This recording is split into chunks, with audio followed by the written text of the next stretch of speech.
Welcome to my podcast called Love, Sex, and Reality. I am your host, Ashley Jamil, and today I have a very special guest, also my best friend, and she is here today, and we're going to talk about a wonderful subject that I think is going to help a lot of women out in regards to what's going on in today's society. Women not knowing how to be in certain relationships, like without growing up without your father, not knowing how to really be a woman that you're supposed to be because you didn't have your father in your life.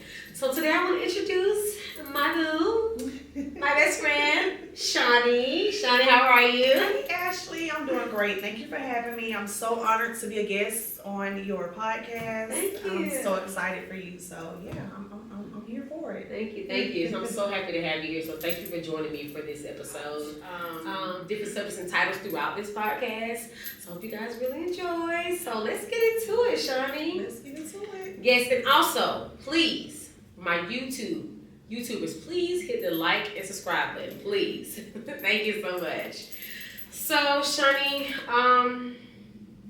talking about fatherless daughters.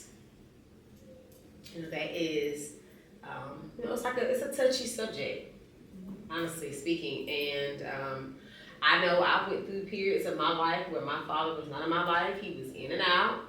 And that really hurt me, growing up in relationships with significant others. It just took a toll on me. So I wanted to bring you on this episode because I know that's something that you have dealt with, and I thought that you would be great. It would be great for me to hear your story on how you felt in regards to your father. Was he in your life? Was he not? Was he in and out like mine was? So I want to get your take on that. How did it affect your relationships, in your marriage, in your dating life period, or how did that affect you? So let's talk about that. Okay, well, first off, let me just start by saying I am still going through it. So my situation may be different from a lot of people's, but I don't know my father. Wow. I vaguely remember him. I don't really know him. I every time I think about him, a picture of my stepdad comes in my head. So I don't even know what he looks like. So if I saw him walking down the street, wow, I wouldn't know who he was. He did come into my life once when I was 18, but I still don't remember what he looks like. Every time I think about him again, I see my stepdad. So as far as growing up, I don't think it bothered me because I had my stepdad, right? Mm-hmm. So I've always had a male figure in my life, but that wasn't my real dad. That was my sister's dad. Uh-huh. But he did, treat me the same. He loved me the same. He gave me the same. But it's nothing like your own father. Right. And it's good that you say he treated you the same and he did everything the same for you, and he didn't treat you any differently because you weren't his daughter. Right. So did he know the situation of you not knowing your father? Did he know about that? Well, I'm pretty sure he did. Me and my sister are 4 years apart, so he met my mom when I was 4 years old. Okay. So yeah, so I'm pretty sure he did. But I don't think it affected me until I became an adult. Okay. And I don't think I noticed it affected me until recently. Honestly, maybe like last year. No, I wouldn't say last year. I'd probably say about 4 years ago. Okay. But yeah, it's definitely a lot to deal with. Going through counseling, I found that I think the reason why, and of course I'm sharing this, but I haven't been single. I've never been single.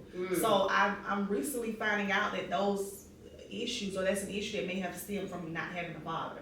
I've been from one relationship to another, and that's just how it's been. I've never been with myself, and I feel like now that it's because that I am longing and missing the love from my father. I feel like if I had my dad, I'd probably be like, oh, bump this, I ain't singing, whatever. Or I probably want to be needing a man, or feeling like I want to be with a man so much, or I feel like that I need to be with a man so much, So, so do you feel like being with a man, I guess, like validates you? Is that how you feel? I think like it's validation. Yeah. In some ways, I think I look for validation in men. I definitely do look for validation in men. Yeah. Okay. Okay. Yeah, because you did bring up a point where you said about your father, something you just recently said. I was trying to remember what you said. I'm sorry, I lost my thought. But and I think sometimes with us not having our fathers in our lives, it can take a toll on us. Because usually your father's in your life to tell you, who to date, who you shouldn't date. who to be with. And the dad usually sees the red flags just like that. Versus, of course mom sees it, but the dad is like, no, he's not for you. So it's hard because you end up dating someone you shouldn't be with, marrying somebody you shouldn't be with, having children with somebody you shouldn't be having children with. It's so hard. And it's like, I talked to my mom about this, and I'm like, we have to do better as a culture, especially our black men. That's why I love to see black men that's really being fathers to their children. I love to see that, And I mean, other races as well, but more so our race, because it's rare that African Americans, we don't really have our fathers in our life like that, like other nationalities do, So I just think it's really important. So I think my situation is a little different. I do know my father, but it was kind of like he would be in and out. Like he would come in my life for about 6 years, and he's gone. He'll come back another 5 years, and he's gone. So he's like an in and out type of dad. Like it was just too much. So my mom ended up marrying her husband, her last husband, and they've been together like I think 13 years, 14 years now, and that's my pops. That's my dad. Like, that's the one that's been around. I think maybe since I've been like in my early 20s.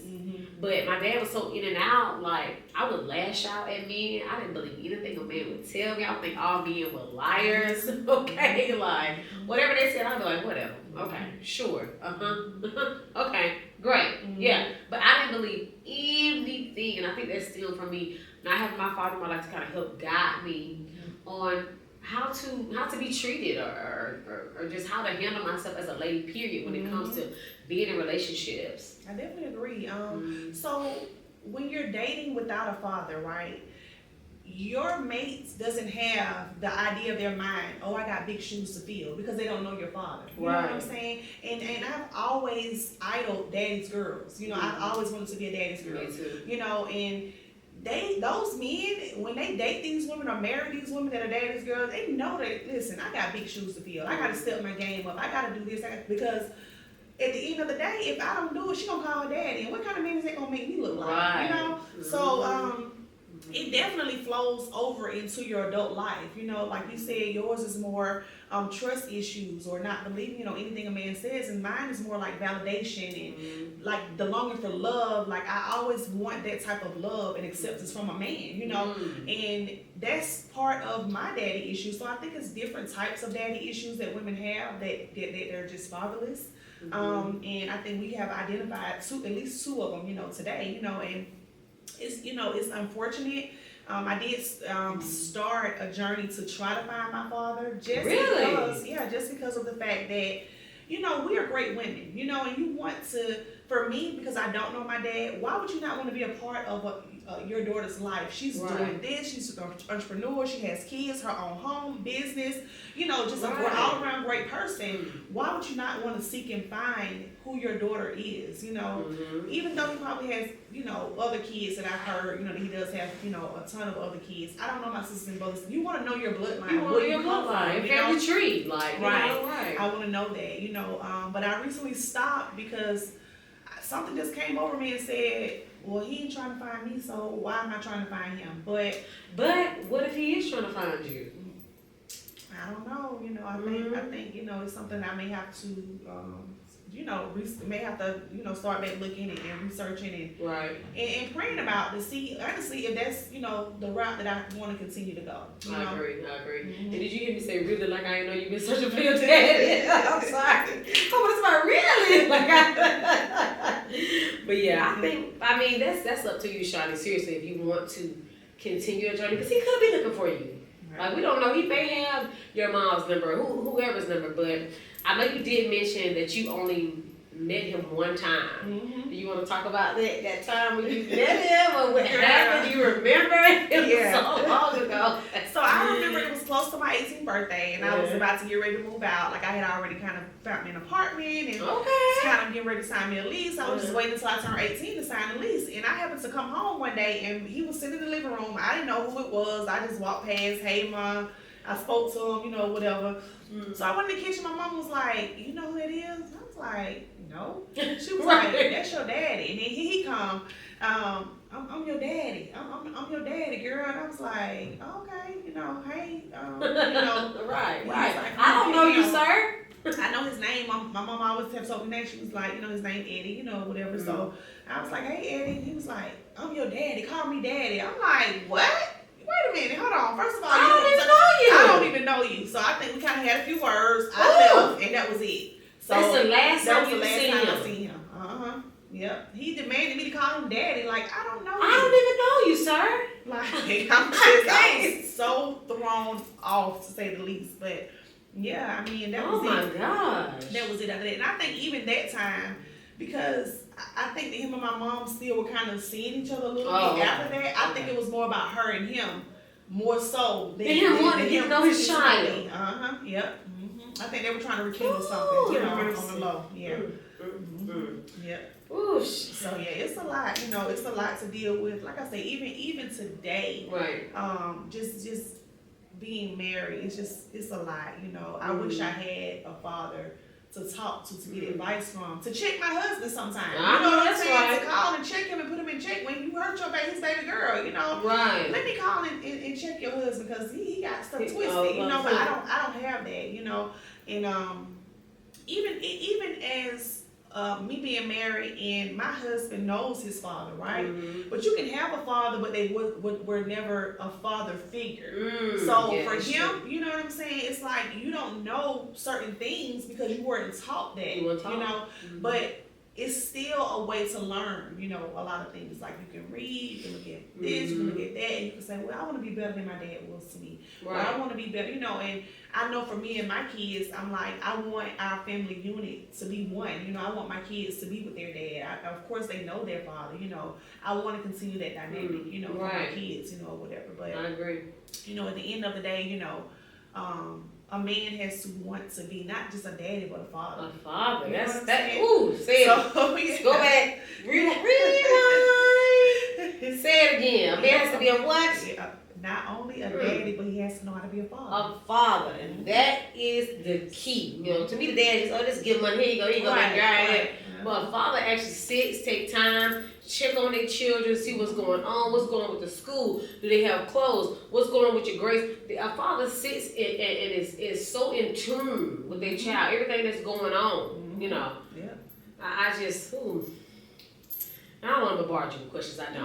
I'm just so intrigued by this conversation. I'm just like, it's an open forum. It's an open forum. I mean, this is a type of podcast where you can be open, you can be honest, you can be vulnerable, you can shed a tear, you can cry, we're gonna laugh, we're gonna do all of that on this podcast, guys. So, I wanted to ask you.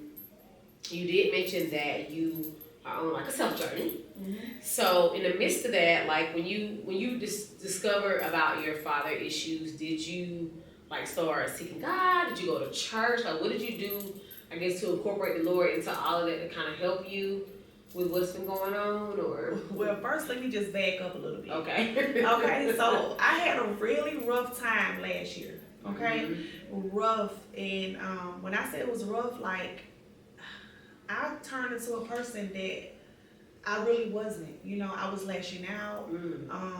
It was a rough time for me. And I had to dig deep in it, of course, through therapy, okay, you guys? Not just me, okay? Mental health is therapy big and important. And prayer, okay? For sure. Both of those two together, okay? Nothing wrong with therapy. Nothing wrong with therapy. I need to at all. Too, okay? But yeah, I was lashing out. Me and my sister went through a rough time. Like, that hurt me. I was mad at the things that, I was constantly still going through with my husband. And I was just packing all that down. Like, just mad. Boom, boom, boom. Just packing. So you weren't releasing it? I wasn't releasing it. It was just bottled in. And I'm just smiling to the world. Ha, ha, he, he. I'm okay. And then one day I just exploded. Ooh. And I was just a whole nother person. And so you say exploded, like did you start lashing out at everybody at that point? I lashed out at everybody. Ooh. I was the depiction of an angry black woman, okay? I was just mad. Every time you turn around, I'm yelling, I'm fussing, I'm fighting. I'm yelling, I'm fussing, I'm fighting. I'm yelling, I'm fussing, I'm fighting. And I had to, like I say, the therapy helped me a lot. I had to first do therapy for myself to find out what it was. And that's when we dug deep to find out that I'm mad because for one, I don't have my daddy. I'm mad about my marriage. I'm angry because me and my sister fell out, and that's the closest thing to me. You know, my sister's just us. Yeah. You know, we're the only two. We For don't sure. have any other kin. You know, so for me to even just not talk to her and to go through what I was going through with my husband, It was a lot. It was just a lot, and it took a lot out of me. You know, so that's when I kind of wanted to find my dad too, because I love my mom, of course. You know, that's my mama, but my sister the baby. So you know how it is with that baby. Mama, right. that baby. You know what I'm saying? I'm the oldest. So she gotta be, you know. It's like you get over my baby right there. She calls my baby, and she know that I can fend for myself because I always have since I was 18. You know, even before then. You know, so I always felt like, of course, that she not favored, but just had to show her more attention. You know what I'm saying? So I'm like, what's my daddy? You know, at the time, you know, I need my dad. I need somebody I can talk to. Somebody that's gonna give me that type of love. But fast forward into now, so that was a rough year. I prayed. This was all last year. All last year. I just prayed and did therapy. therapy all last year, right? So going into the new year, you know, I just made a promise to myself that this year was gonna be about shining. Like whatever makes me happy, whatever I want to do. I'm not looking, because I was looking for happiness in my husband. You know what I'm saying? I was looking for him to make me happy, and you can't look for happiness in somebody. So that's what I found out too. So I had to make myself happy first before I can exude happiness on anybody else, or even to receive happy. You know, for somebody to try to make me happy. You know, how can I demand this and I'm just not happy anyway. Right. You know what I'm saying? And it's about that self-love, and that's definitely something I'm glad that you are learning about how to love Shani. What does Shani like to do? How does Shani be happy? You know, because like you said, usually you think sometimes you look for validation in men, because that's all you've done was jump to relationship to relationship to relationship, and that was a part of you not having your father in your life to kind of help you with that, lead and guide you. So yeah, it's and like I say, even to today, you know, like I'm journaling more. Excuse me, I'm definitely praying a lot more. I'm seeking for answers. I'm seeking for God is really pulling me back to Him. You know, not saying that I ever left Him, of course. But you know, sometimes we'll get married, get a relationship. Now, hold on, let's go back. And sometimes we'll be so invested in the person we with. Sometimes we be sorry, Lord. We will fall back a little bit from the Lord now. And that has happened, and God is like, come on back, my child. Come on back. He will check you, okay? He will check you, okay? And then you say He'll put you on your face. Yes, okay? put you on your face, honey. He'll put you right on your face. You gonna need me, okay? You gonna need me. And that's just where I'm at now. So I'm on this whole self journey, and I think me becoming who I am now, which is not only the mom and the wife, but the entrepreneur. And not only the entrepreneur, now I'm seeking what makes me happy. Right. So the two top things that I am now is the entrepreneur, and I'm also right now I'm at the place where I'm seeking happiness, you know, within myself, you know. And like I say, through a lot of prayer, journaling, I pray 3 times a day, you know, stuff like that, girl. So it's helping me through a lot, you know. It just really is. You of course you know a lot about me, so of course. But this is for the people out here. Yeah, I think when you start changing, evolving, it affects certain relationships. Right. And I'm just gonna say that, you know, it affects certain relationships because you're not the same person that you were. You know what I'm saying? So some people get used to that person, and now that you're evolving and changing, even though it's for the better. Right. And sometimes they don't accept it, like you said, they can't handle it. Right. And so sometimes God will cause for a separation. Right. Unfortunately. Yep. You know, not saying that happens all the time, but once you start changing and evolving, the other person is not willing to jump on board, or you guys not moving the same direction on board, sometimes that's just what happens. Yeah, unfortunately, that's like I said, I'm still on this journey, and we'll see how it goes. You know? But most importantly, I'm trying to make Shani happy. So that's just where I am with it. I love it. I love it, Shani. And so, in regards to, you know, I told you about my father. I just, you know, it's just he was just like he was in and out, and you know, as a little girl, like I would ask my mom, like, where's my dad? Like, why does he come in and just go out again? Like, it's crazy. So I think like the first time I was born, of course I don't remember when I was, you know, born, like I remember when, you know, mom said he was there, but you know, I think from that age to about age 7, he was there and then disappeared. And I think came back around maybe when I was maybe 10, I would say, or 11 maybe. And then from 11 to probably age like 23, I think my great grandmother had passed. And I think 24 or 25. From 11 years old to 24 to 25. My great grandma, she was like 103. She had passed, and they reached out to me telling me that that she had passed away. It wasn't him. I think his sister did reach out to me. This is his mom. This is his my great grandmother. So this is his grandmother. Oh, okay. Right. Am I saying that right? Yeah. So my great grandmother on my dad's side, which would be his grandmother. Okay. So his sister reached out to me. God rest her soul. She's passed away too, but she reached out saying she passed. Blah, blah. So I ended up, I told my mom, I said, I'm going to go to the funeral. I said, because I would only go down I'm from Macon, guys. I would only go down to Macon to go see her. I didn't give a dang about the rest of them folks on the side of his family. Sorry, Lord, but I didn't. I would only go see her. So every time I would go there, Ashley here, y'all. And they always come pulling up. And I'm saying to myself, I don't even talk to y'all. I just talk to them, going, what y'all doing here? Okay, I mean, what y'all doing here? So, anyway, fast forward, went to the funeral. And I hadn't seen this man in again, age 11 to 24? Okay, how many years is that? Okay, it's about 13 years, something like that? Yeah. He's showing me around the funeral. We've been talking for years. Oh, wow. Oh, actually, this is such and such. This your cousin. This is such. I mean, we had been talking for years. I hadn't talked to this man since I was 11 years old. Oh, I'm sorry, y'all. Let me rephrase that. I hadn't talked to him since I was 18 years old. So from 11 to 18, he came to our graduation and bought me some little, remember those little back in the day little things we used to have? We used to play all the music on MP3. Everybody MP little smaller MP3 player. So from age 11 to 18, I talked to him. He got mad at me. He thought I called my grandmother dumb, my great grandmother dumb, because I was telling him, I said, hey, I said, she supposed to gave me your phone number, whatever. And he was like, oh, you called her dumb? And so we didn't talk no more from 18 to 24. Oh, wow. So sorry, guys. So 11 to 18, and then he thought I called her dumb. He stopped talking to me. From 18 to 24 years old, and she passed. Then he talked to me again after that. Oh, wow. Sorry, I had to get the timeline together. Okay. So anyway, he just showing me all around the funeral. Oh, this Ashley, this your uncle. And I'm just thinking to myself, I don't even really know you. I don't even know him. So let's fast forward again.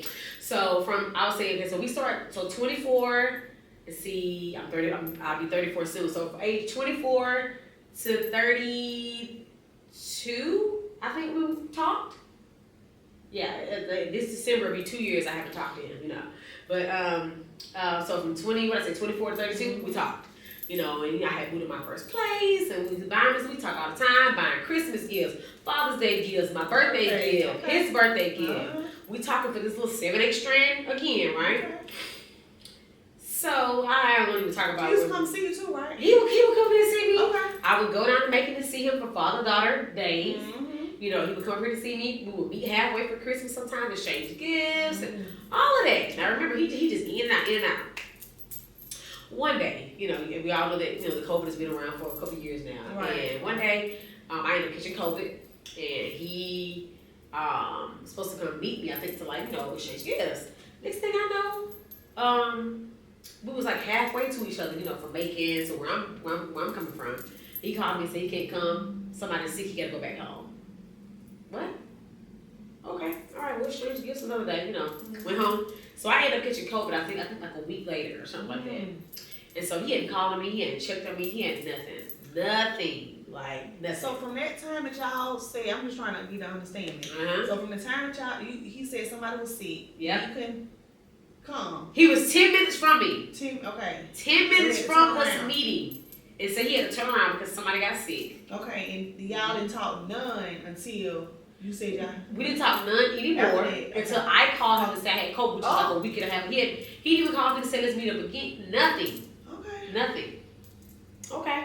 So I said, he also had got a girlfriend and he just wasn't really talking to me either. And I was like, okay. I mean, our relationship is it's like I'm doing all the work, like I always been doing as the daughter. And that's your job. So, anyway, we had, I called him, I said, I said, I'm over here with COVID, you haven't called and checked on me, da da da. Well, I told you, da, da, da. He just started yelling, telling me what he told me, and telling me to get this, telling me to get that, and, it was a mess. I'm like, are you okay? And then, so we just going back and forth. He hauls off and says, don't F word call me no more. What? What did I even do? Like, I didn't even do anything to him. He then proceeds to call my mother and tell my mother that I cursed him out. He told her that I cursed him out, and he is taking me out his will. That's what he told my mother. OMG. I was like, I said, something is wrong with him. I didn't do anything to you. You told my mother I cursed you out. You taking me out of your will, and you told me don't ever call you anymore. I was so dumbfounded. I didn't know. I was so low. And I don't want to ask you any questions. Girl, you better ask me a question. You are a guest. How do you feel now? Okay, so just how did you feel hearing that first, and then tell me how you feel now? Like, how are you processing it now? So when he first told me, don't F word call him anymore, like, I just could not believe that someone would say that to their child. Right. They own flesh and blood. Like, it ain't like I put a gun in your head and like try to shoot you or like try to stab. I knew it. Who tells their child something like that? A child where you have not been in their life all the time, you've been in and out, and if you want to really get gutted with it, I'm about to go to the country. If you want to really get gutted with it, throughout my life, he has not been in my life because he's mad because my mother wouldn't be with him. And I've heard this out his mouth and her mouth. So I know I ain't taking this one side. I've heard it out of both mouths. He's mad because she would no longer be with him anymore. So you're going to take it out on a child? Wow. An innocent old Ashley. I didn't do anything. So when he told me that, about almost 2 years ago, don't ever call him anymore, like my heart just dropped. We just started talking about, we've been talking for the past 7 years again. And like you, I've always wanted to be a daddy's girl. Always. That's always been what I've always wanted. So for him to tell me that, my heart just was like, it went down in my stomach. I was like, Dad, again? So I'm get a little teary-eyed. I'm like, but now I'm going to be fatherless again. Wow. And it's like God was like, no, like I'm your father, and you have, your pops that you call them, which is my mom says, like, that's your pops, that's who you. So it took a lot because I had, I had, what's those issues I told you I had, Shani, when it comes to, like, not trusting, the trust issues. Yeah, but it's another word I want to say, rejection issues. Oh, rejection. Yes, and I'm glad you said that. I'm glad you said that. Yeah, because that's what I think that's one of my fears. I think now that I think about why I stopped my search, it's because what if I get there and he just slammed the door in my face? I don't want to piss you off. Girl, I'm gonna be hurt. Yeah. I'm devastated. Like I done did all this work to find you, and you open up a door and say, "What you come looking for me for? I ain't gonna be found." Boom, girl, that would hurt me. So I'm like, okay, should I continue to pursue this search, or should I just leave it where it is and just keep dealing with the unknown? It's hard. It's one thing to deal with the unknown, but it's one thing to know that you're not accepted. So I can only imagine how you feel because you know that your dad has closed that door in your face. You see what I'm saying? Yeah. Didn't that happen to Kenya? I think on the Housewives.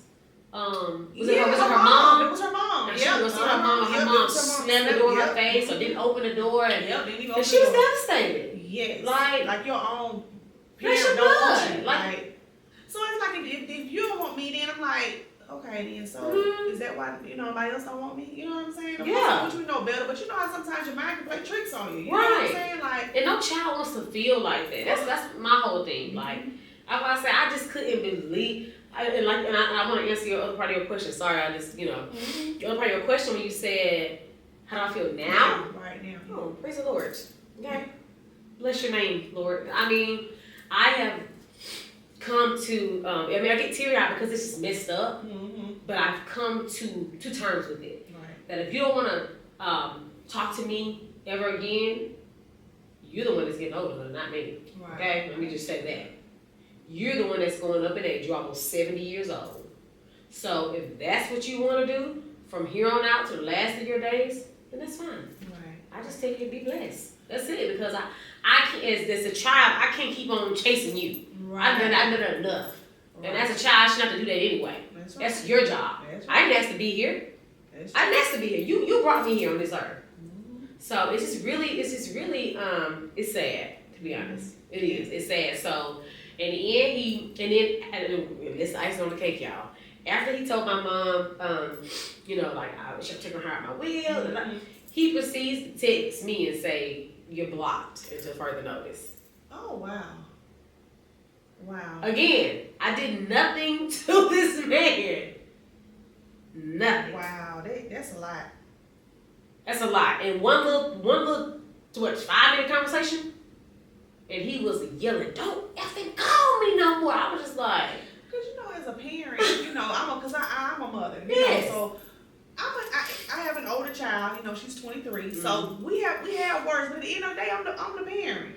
So you gonna get your tone together, right? You know, we going back and forth. I be here. You gonna get your tone together, and you gonna call me back when you get it together, right? Because we're not gonna have this discussion. So for him to just go there like you just somebody on the street, and know? That's how I felt like I was some person on the street. He could have checked you and been like, "Hold on, Ash, you ain't gonna talk to me like that." Now call me back when you get together. If you felt like you were disrespecting him, you know. And I said, and I wasn't even raising my voice. I just said, "You didn't care about me, like didn't even call and check on me and see if I'm gonna be with COVID." Mm-hmm. And he just started yelling.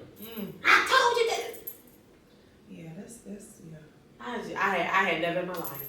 So, this is my last question. I'm sorry. It's okay. I know how they say, you know, of course they say like in the Bible and stuff like that, don't hold grudges, you know, forgive, mm-hmm. move on, mm-hmm. you know, even though they'll forgive you, you know, you made your peace with it. Right. So where are you with that part? Like, if God forbid if anything happened to him, would you go to his funeral? Would you, you know what I'm saying? Like, where are you with that? If he picked up the phone tomorrow and called you, like, where are you with that? I have thought about that. I have prayed about that, and I have definitely contemplated, thought about all of that. I did say that I don't hold grudges. I've never held a grudge in my life. I'm just not that way. So I did forgive him for what he said and how he said it to me. As far as if he was the parish, going to the funeral, I don't know. I don't know. That's my honest answer. I would have to pray about it and see what God leads me, to be honest, if I would go or not. You know, because I just feel like this is what you've chosen to do. I didn't walk away from you like you walked away from me several times. So what am I do? Just keep going after somebody who doesn't want to be family, I guess. You know. Right. So I've come to peace with it, and but like I said, I do still get teary eyed because it's like, I can never bring myself to tell my child, don't effing call me no more. No. I wouldn't. I just can't even. I'm pretty sure I don't have any children as of yet, but I just can't remember to say that. It's just so hurtful. Yeah, you know, I just thought about. I know I told you the story when Ashanti was in the hospital when she had back surgery and how she just, you know, she was just snapping out on me, and I know that's her daughter, y'all. Ashanti's her daughter. Yeah. So, girl, she was all up, you know, on this person she was dating, and she was just, you know, mad because they weren't coming to see her. And I'm her mom, I'm here for you. You know, I'm in her baby call. I'm like, I'm here, I'm wiping your butt, I'm wiping your tears, I'm helping you with all of this, you know, with the help of the doctors and the nurses too. And she just snapped out on everybody. And girl, I'll never forget the one night she just went off on me, girl. We was kind of going back and forth, and I had to check her. I'm like, you know, that's why I say as a parent, you have to put your kids in place, you know, and check them. You know, I said, you know what? I'm finna leave your butt up here. And I don't know who's gonna help you other than these nurses. But you ain't finna talk to me no any kind of way. I don't know who you think I am, girl. It was 2:00 in the morning. I got up from that little sofa they have in there. I got my stuff. The little futon. And I left, you know, and I said, you call me, you know. When you get your attitude checked. Girl, she called her daddy. She called me to my mom just left me up here. She don't care about me. But I didn't say, but you did that. You talk crazy to me. But I did not one time tell her, don't you call me, don't you pick up that phone. I ain't coming back up, I ain't doing that because a child, if you're a good parent, they're going to always need you. Exactly. You know what I'm saying? Like you said, you and he has not been a good parent, so that's why he ain't that's probably why he feel like, you know, she, you know. Yeah, and where he at? She don't need me. Child, to be honest, he did something with me and my sister. My sister ain't nothing to do with me, okay? What the heck? So he's the problem. Let's just be honest. Yep. So again, if you want to live his last days like that, then bless the Lord. I see you on the flip side. That's how I feel. You said what you Genuine. said. God bless you, brother. God bless you, bro. That's how I feel. So I'm like, Shirley, this has been so good. This has been a great conversation. I really hope that it helped you guys, whoever is going through daddy issues. That's male or female. It can go both ways. We're just speaking from a female's perspective of how we feel in regards to our fathers not being in our life and how it has impacted us as women and growing up. So hopefully this helped you guys. And if you want to leave some comments, you can. It's definitely fine as well. And I'll respond to them. But yeah, this has been good. So I appreciate you for coming. Thank you. On my Thank podcast. you for inviting me anytime. I love it. Again, I'm so proud of you. Thank and you. Thank you again. I know you're going to go on to do great things. Thank you. Love it. All right, guys. Thank you so much for tuning in to Love, Sex, and Reality. I am your host, Ashley Jamil, and I will definitely see y'all next time. Y'all be blessed.